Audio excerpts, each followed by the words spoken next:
Hey guys, my people, my brother, ndagusuje kandi nkwifurije kugubwa neza. Wowe wihebeye tayi wacu Bliss, wowe wihebeye kandi ukunze igitangaza mu bitangaza iby'agaciro, kandi komeza dukurikirane. I promise ko nazahema kubagezaho amakuru azaba agezweho mu Rwanda ndetse no ku isi yose muri rusange. Reka amakuru yacu tuyatangirire muri East Africa, ni mu gihugu cya Tanzania ahazwi nka Kilimanjaro. Uyu ni umwe mu misozi imaze kubaka amateka akomeye ku mugabane wa Afurika ndetse no ku isi yose muri rusange. Kuri uyu munsi turagaruka ahantu hitwa Kilimanjaro, ni hariya mu gihugu cya Tanzania. Niho kuri uyu munsi witwa itayi wacu Bliss cyangwa se uwamamaye muziki w'u Rwanda nka Bruce Melody, imyaka irenga 10 itambutse y'umuhanzi asohora hit after hit. Nakubwiza ukuri karamwe mu bahanzi bamaze gukora amateka akomeye mu muziki w'u Rwanda, by'umwihariko mu muziki wa East Africa, bitewe n'amakorabo amaze gukora mu guhera kuva yatangira urugendo rw'umuziki kugeza kuri uyu munsi. Iyo ugiye kureba indirimbo nka Peti yakoranye na Fik Famei, Kamberazo yakoranye na Shiba, ukareba indirimbo Carnitable yakoranye na B2C, ukareba indirimbo yakoranye na Harmonize Total Crazy, ukareba Sawa Sawa featuring Calligraphy Jones, Areze featuring Inos Binyora featuring Eddie Kenzo, usanga uyu nguyu umwe mu bahanzi bakomoka hano mu gihugu cy'u Rwanda, nibuze bamaze gufata idarapo ry'u Rwanda n'amaboko yombi bakarimanika umuziki w'u Rwanda, kugira ngo kuri uyu munsi ube ari imwe mu miziki imaze gukundwa cyangwa se imaze kugira igikundiro kiri ku rwego rwo hejuru. Kuri uyu munsi turi kugaruka kuri Bruce Melody wakoranye indirimbo na Harmonize yitwa Total Crazy. Bruce Melody akongera agahurira na Harmonize mu yindi ndirimbo yitwa The Way You Are. Ni indirimbo y'umuhanzi witwa Naki, ariko yahuje abahanzi bagera kuri batatu: Naki w'umunya Australia, Bruce Melody mu Rwanda, Harmonize ndetse na Tanzania. Igiye kureba izi ndirimbo zose Bruce Melody amaze guhuriramo na Harmonize, yaba Total Crazy yaciye kuri YouTube channel ya Bruce Melody, imaze kurebwa n'abarenga miliyoni ku rubuga rwa YouTube. Ukareba indirimbo yitwa The Way You Are ifite video nziza, ariko nanone ugasanga ni indirimbo zimaze kujya hanze zose Bruce Melody yakoranye na Harmonize, ariko ugasanga ntabwo zakiriwe neza mu bafana, cyangwa se ugereranyije izindi ndirimbo Bruce Melody yagiye asohora nka za Katapira, Bado, cyangwa se ukareka amasingle song, ukareba nk'ama featuring yose Bruce Melody yagiye akora, yaba indirimbo yakoranye na Inos B Areze, ukareba indirimbo Bruce Melody yakoranye na Eddie Kenzo Nyora, ndetse by'umwihariko ushatse wareba n'indirimbo Sawa Sawa yakoranye na Calligraphy Jones, ukareba byonyine ukumva na vibe y'indirimbo yakoranye na B2C, yatsinda riri yaherereye mu mujyi wa Kampala mu gihugu cya Uganda. Ukareba indirimbo Bruce Melody iheruka kujya hanze, ni indirimbo yashyizwe hanze na Daddy Andre Record. Ni indirimbo Bruce Melody yakoranye na Daddy Andre, umwe mu bagande bakomeye cyane, dore ko afite indirimbo yitwa Siti Kukweka imaze kurebwa n'abarenga miliyoni 8 ku rubuga rwa YouTube. Iyo ugiye kureba izi collaboration zose Bruce Melody yakoze mu myaka yatambutse, ndetse n'izo akomeje gusohora n'abahanzi bagiye batandukanye hano ku mugabane wa Afurika, dore ko ku mugabane w'Uburayi bitaroroha kugira ngo umuhanzi nka Bruce Melody uzaze uhamye ko azatangira kugera ku mugabane w'Uburayi ngakorane na ba Ed Sheeran, tangira korane n'abahinde, katangira korane n'abahanzi bakomoka muri Leta Zunze Ubumwe za Amerika. Ni ibintu bizagorana kurya kugira ngo ugere hejuru, cyangwa se kugira wubake inzu bigusaba kubanza kubaka fondasiyo. Niba tugira ngo abahanzi hano mu gihugu cy'u Rwanda bazagere muri Leta Zunze Ubumwe za Amerika, batangire gukorana n'abahanzi nka Chris Brown, tubone collabo z'abahanzi hano mu gihugu cy'u Rwanda n'abahanzi bo mu Buhinde, tubone collabo z'abahanzi hano mu gihugu cy'u Rwanda n'abahanzi b'Abongereza cyangwa se Abanya-Espagne, bizasaba ko nibuze tukubanza tukihuza hamwe, tukubaka ikintu gikomeye ku buryo nibuze mu myaka nk'itatu iri imbere tuzatuvuga ngo dufite ubushobozi bw'uko umuhanzi hano mu gihugu cy'u Rwanda yahaguruka akajya gukora konseri muri Leta Zunze Ubumwe za Amerika, akaba ari konseri izaca ku bitangazamakuru bigiye bitandukanye, za BBC zikandika ibitangazamakuru bifite amazina akomeye, yaba mu muziki nka za NFS zahariye muri Leta Zunze Ubumwe za Amerika. Ibitangazamakuru bigiye bikomakomeye bikandika bivuga ko umuhanzi w'umunyarwanda yaje muri Leta Zunze Ubumwe za Amerika, yaje muri Canada. Uve kuri biriya umuhanzi hano ava mu gihugu cy'u Rwanda yajya gukora igitaramo muri Canada, kugira ngo uzabone icyo gitaramo bikagusaba gushakisha itoroshi. Ni ikibazo gikomeye. Kugira ngo umuziki w'u Rwanda utere imbere bisaba ko abahanzi bazashyira hamwe, itangazamakuru tugashyira hamwe, abanyamakuru, abahanzi, ababyinnyi bose bagakomatanyiriza hamwe. niba indirimbo y'umuhanzi w'umunyarwanda yasohotse uri umubyinnyi ushyira video kuri TikTok, uri umwe mu ba TikTok navuga ko bakurikiranwa kurusha abandi muri Afurika, shyira itafari ryawe ku muziki w'u Rwanda kugira ngo nibuze cya kintu wa muhanzi ari gukora abashe kubona ko nibuze hari abantu bacyakira, hari abantu bagiha agaciro. Mu muziki w'u Rwanda navuga ko abafana ntabwo ari bo bateza ikibazo ku buryo umuhanzi yaza kugira ikibazo ngo avuge ngo abafana barambangamiye, kuko umufana afite ubushobozi bwo guhitamo indirimbo ashaka kumva. Chris Easy yasohoye indirimbo Eden, Bruce Melody yashyize hanze indirimbo Celebra, umufana ubwe ku giti cye ashobora guhitamo ngo ndumva Celebra cyangwa se ndumva Eden, cyangwa se agahitamo indirimbo Iminsi Myinshi ya Dani Nanone. Indirimbo ziba zihari ari nyinshi, umufana aba afite ubushobozi bwo guhitamo indirimbo akunda, kimwe nuko bitewe n'uburyo uruganda rwa muzika ruba ruri gukora neza cyangwa se ruri gukora nabi, umufana ashobora kuvuga ngo ndakunda Diamond Platnumz kuko niwe unsevinga, niwe umpa ibintu byiza, niwe umpa ibintu nkwiye kumva. Icyo rero cyaratambutse.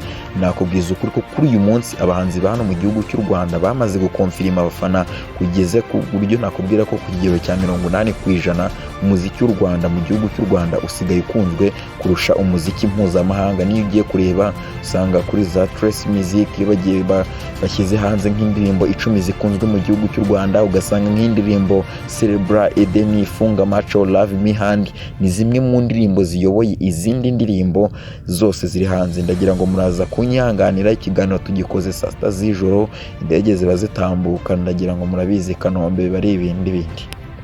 So kugira ngo rero umuziki w'u Rwanda utere imbere, ushinga imizi, twubake cya kintu gikomeye, ari nabyo Bruce Melody yaganiraga na Dumba ku mugoroba. Ariko kuri uyu munsi ikiganiro cya Dumba cyangwa se interview Dumba navuga ko ari nk'igitekerezo Bruce Melody yahaga Dumba ubwo baganiraga ku kibazo cya Big Fizzo cyangwa se ikibazo kiri hara mu gihugu cy'u Burundi. Bruce Melody yumvishije ukuntu Dumba adakwiye kuza ngo afate umuntu nka Big Fizzo ufite amateka akomeye cyane mu muziki wa East Africa, by'umwihariko hano mu gihugu cy'u Rwanda, wagiye afasha abahanzi benshi bakomoka hano mu gihugu cy'u Rwanda, akabaha amakorabo kugeza no kuri uyu munsi. Navuga ko muri korabo dufite hano mu gihugu cy'u Rwanda zikomeye, usanga na korabo Big Fizzo yahaye abahanzi ba hano mu gihugu cy'u Rwanda ari zimwe muri korabo zagiye zubaka icyo nakita nk'ubutatu cyangwa se zagiye zubaka ikintu gikomeye. Bagiye basohora indirimbo zari zigiye zikomakoma mu gihe abahanzi nka ba Bruce Melody batari bagira aho bagera, mu gihe bari bagitangira gukora umuziki. Big Fizzo n'umwe mu bahanzi bari bakomeye.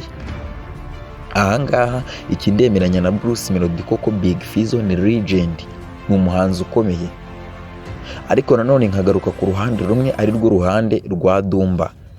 Umuhanzi nka Dramati ni umwe mu bahanzi kuri uyu munsi bari kuzamuka neza, arenda kuzuza abagera ku 100,000 subscribers, dore ko kuri uyu munsi mu mwaka umwe amaze akora umuziki ku rwego ruri hejuru. Dramati amaze gusubscribingwa n'abagera ku 93,000, bivuze ngo arabura abagera ku 7,000 gusa kugira ngo abashe kuzuza nibuze 100,000 ku rubuga rwa YouTube. Dramati ni umwe mu bahanzi kuri uyu munsi muri East Africa babashije gushyira hanze indirimbo nibuze mu mezi 10 atambutse. Iyo ndirimbo ikabasha kurebwa nibuze n'abantu bagera kuri 4 miliyoni.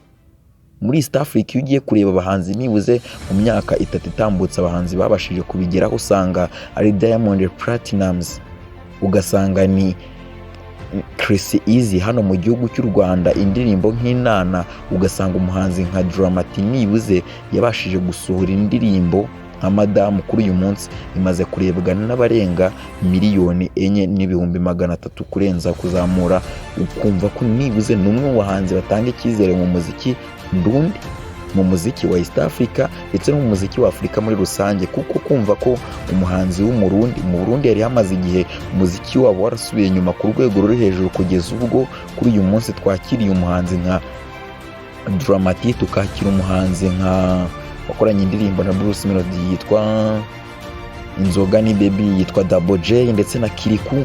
Kuri uyu munsi ni bamwe mu bahanzi navuga ko utirengagije umuhanzi nka Satibi, nawe ni umwe mu bahanzi bari gusohora amahiti. Kuri uyu munsi nkaba navuga ko umuziki w'abarundi nibuze hari urwego wari umaze kuvaho, hari n'urwego rumaze kugeraho. ukaza gusanga umuhanzi nka Big Fizzo ufite amateka akomeye cyane mu muziki wa East Africa, mu muziki w'u Burundi ndetse no mu muziki w'u Rwanda utirengagije Repubulika Iharanira Demokarasi ya Kongo, mu gihugu cya Uganda, Kenya ndetse n'ahandi hagiye hatandukanye, ugasanga umuhanzi ufite ikintu kinini arushije umuhanzi nka Dramati, arushije umuhanzi nka Double J, arushije umuhanzi nka Kiriku Akiri, abahanzi yafashije, abahanzi babaye muri rebo ye. Nibuze yari afite ikintu yagakwiye kubafasha akabaha iyo sapoti, nibuze nabo bakagira ikintu bageraho, nibuze nabo bari batangiye kubona amakorabo mpuzamahanga. Niba umuhanzi nka Double J yafitanye indirimbo nk'inzoga n'ibibi na Bruce Melody navuga ko kuri uyu munsi ni umwe mu bahanzi bamaze kugira izina riri ku rwego rwo hejuru. Ugiye kureba Bruce Melody abahanzi yatangiranye nabo, usanga ariwe kuri uyu munsi ugishikamye muri East Africa. Mu bahanzi batangiye umuziki mu mwaka w'ibihumbi 2012, 2011 gutyo, usanga Bruce Melody kuri uyu munsi mu bakigejeje kuri uyu munsi bagikora umuziki ni umwe mu bahagaze neza kurusha abandi. Ugiye kubara abahanzi hano mu gihugu cy'u Rwanda batangiye umuziki mu mwaka w'ibihumbi 2012, kuri uyu munsi Bruce Melody ari ku mwanya wa mbere mu bahanzi bahagaze neza. Uko niba kari aka kanya nkubwira ngo Bruce Melody tariki 28 z'ukwezi kwa kane umwaka w'ibihumbi 2023 arashyira hanze album y'indirimbo zigera kuri 15. Ni album uza gusangaho cyangwa se album uza gusangaho Bruce Melody featuring Harmonize, Bruce Melody featuring DJ Neptune, Bruce Melody featuring Bemi Soul, n'umwe mu bahanzi bakomeye abarizwa mu itsinda rya Sauti Sol. Ugasanga indirimbo Bruce Melody featuring Luga, Bruce Melody featuring Omare, Bruce Melody featuring King James, Bruce Melody featuring Calligraphy Jones, Bruce Melody featuring Fireboy. Urumva ko iyo ni imwe muri album navuga ko ziri international. Niba umuhanzi nka Double J afite ubushobozi bwo kuba yakorana indirimbo n'umuhanzi uri guhagurutsa Fireboy ni umwe mu bahanzi bari gukorana na ba Ed Sheeran, umuhanzi yakoranye nawe nka Bruce Melody witwa Double J, umwe mu barundi bahagaze neza, akaba afite ubushobozi bwo gukorana nawe indirimbo yitwa Inzoga ni Baby igatrendinga ikaza muri top 10 ziriho izindi muri Afurika. Uwo nguwo aba ari umuhanzi mwiza. Ikintu Big Fizzo aba akwiye gukora, aba akwiye kuza ka appreciatinga wa mwana, akagira ikintu yamufasha, akamushyigikira, akamubwira ati nibyo koko twaratandukanye, ntago kibarizwa muri rebo yanjye, ariko nibuze Big Fizzo akagira cya kintu cyo kuvuga ngo aba bana bari gukora neza, bari kuzamuka neza nk'uko natwe twazamutse guhera muri za 2008, 2007, 2010. Ni nk'uko natwe twari tumeze. Azi uburyo abahanzi batoya basitaraguringa amarira abahanzi batoya barira. Kubona amafaranga yo kujya studio, kubona amafaranga yo gukora video biba ari ikibazo. Kujya mu bitaramo, gutumirwa mu bitaramo biba ari bike. Umuhanzi utabonye igitaramo kugira ngo abone amafaranga biba bigoye. Noneho Big Fizzo warabizi neza 100% yakoze umuziki mu gihe noneho no kubona nibuze n'amafaranga miliyoni byari bigoye, za YouTube zari zitarakomera. Big Fizzo azi ibintu kurusha abandi bose. Iki ngiki cyo navuga ko Big Fizzo nawe hari ahantu yakozemo ikosa, ariko nanone ddumba kuzana none nawe akamugaya agashyiramo nyine ikintu navuga yuko kitarimo, nibyo Bruce Melody yitaga uburere. Ikintu cyo gufata Big Fizzo ukamugira umuhanzi uciriritse, ukumva ko Big Fizzo ari umuhanzi nyine wakoze ibintu biri aho ngaho, nta kintu yakoze, ntacyo yishe, nta n'icyo akijije. Ibyo byo nabyo ntago nemeranya na ddumba. Navuga ko ddumba ku kigero ku gitekerezo cyo kuvuga ko Big Fizzo yakoze ibara atarakwiye gufata aba bana nabi, nacyo nicyo rwose Big Fizzo yakoze ibara. Nanone ku byo Bruce Melody yavugaga ko Big Fizzo nta kosa afite, aho Bruce Melody nanjye ntago nitandukanyije nawe. So Bruce Melody kuri aka kanya ari The Kilimanjaro, aho yakoranye indirimbo nziza cyane n'uwitwa Harmonize, numwe mu bahanzi bahagaze neza cyane mu muziki wa Tanzania, ndetse akaba ari n'izindi projet Bruce Melody yakoreye mu gihugu cya Tanzania. Bruce Melody featuring Bosso, Bruce Melody featuring Rayvanny, Bruce Melody featuring Diamond Platnumz. Izi ni zimwe muri collabo tugomba kubona muri uyu mwaka w'ibihumbi 2023. Tirengagije indirimbo rwose tugende tuyirebe kugira ngo ibintu bikomeze kugenda neza. Ni indirimbo yitwa We Made It, ni indirimbo witwa Daddy Andre yakoranye na Bruce Melody. Video yajya hanze mu gihe cya vuba. Les amis, ndagushimiye wese mu gukurikirana amakuru yacu kuri Bruce Melody Media. Nyende Olivier Fernandez. Please click you subscribe to YouTube channel Bruce Melody Media kujya tujye dukomeza kubana umunsi kundi. Iki kiganiro turaza kugikomeza dukomeze iby'iki kibazo cya Ddumba na Fizo cyangwa se Big Fizo ese na Bruce Melody waje kubyinjiramo. Amakuru dufite nuko The Ben nawe afite icyo aza gutangaza kuri iyi nkuru ya Double J na Ddumba ndetse na Bruce Melody. Ni zimwe mu nkuru navuga ko zikomeje gutrendinga hano mu karere ka Afurika y'Uburasirazuba mu myidagaduro. Rwose ubona ko ibintu bikomeje kugenda biba spectacle cyane. Les amis, see you, love you so much.